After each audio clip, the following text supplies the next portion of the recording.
गोजोननाय मोनदों दुलाराय बर' हारिमु आफादनि 21 बोसोरारि जथुम्मा चिरां जिल्लानि सिङाव थानाय बे सानफ्रोमबो फरायसालि लांगोनायाव दिनैनिफ्राय गासै सानथामनि हाबाफारि लानानै बिथांमोना बे समायना हाबाफारिखौ खुंनो थाखाय लादों आरो बेवहाय बर' थुनलाइ आफादजों लोगोसे गुबुन गुबुन आफाद जेरै दुलाराय बर' फरायसा आफादनि लेङाइ आफादगिरि बिथाङाबो दंफैयो। जोङो दिनै बुंनांगोन फंसे बाथ्रायाव जे बर' हारिया जिहेतु मोनसे हारिमुनि बिथिङाव जोबोद धोनि मोनसे हारि आरो बे हारिनि हारिमुजों गुबुन हारिनि हारिमुजों रुजुनो हाया।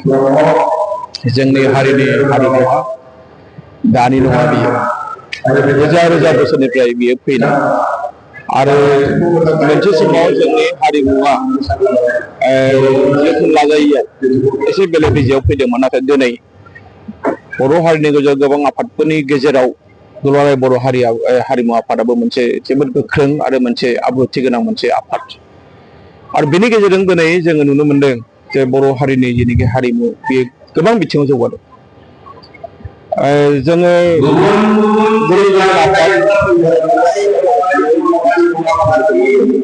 बर' फरायसा फरायसाफोरनि खामानिखौ मावदों, थिग बिदिनो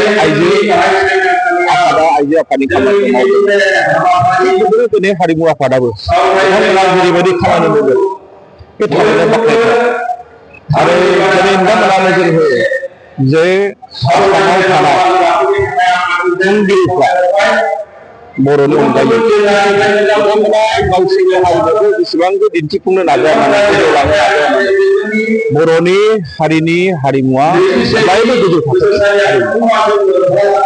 जोंना बेयो नुनाय लोगो लोगो गुबुना बेखौ बाख्नायो जे बर'नि हारिमुवा एसेबां समायना आरो दिनै जोंहा दुलाराय बर' हारिमु आफादा मोनसेल' बिथिङाव खामानि मावाखै।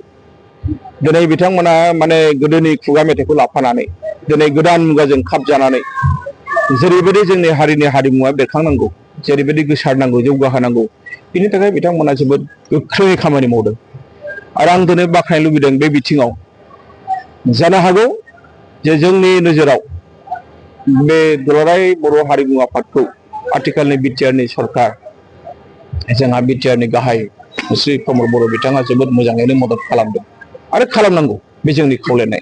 मानोना जाय मोनसे आफादा सरकारनि बा राजाफोरनि अननाय मोना बे आफादा खामानि मावनो हाया।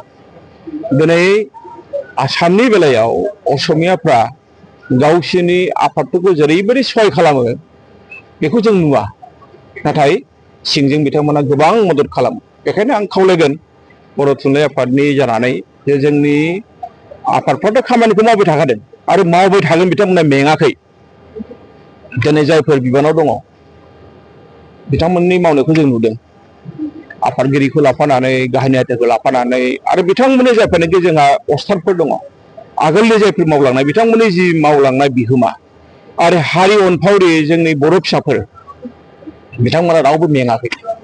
बे मेङै समाव सरकाराबो बेखौ मदद खालामनांगौ, बे जोंनि खावलायनाय। आरो हारिया जेब्ला जौगागोन, हारिमुवा जेब्ला जौगागोन, मालाबा एसे एनै गुलाय गुजायबो नुजायो। जों दिनै ससियेल मिडियायाव गोबां बाथ्रा नुनो मोनदों। बेफोरखौबो फोजोबनायाव हारिमु आफादा गोख्रों बिफाव लानांगौ। मानोना जौगाफुबाय थानाय समाव बेबायदि जेंनाया फैयो।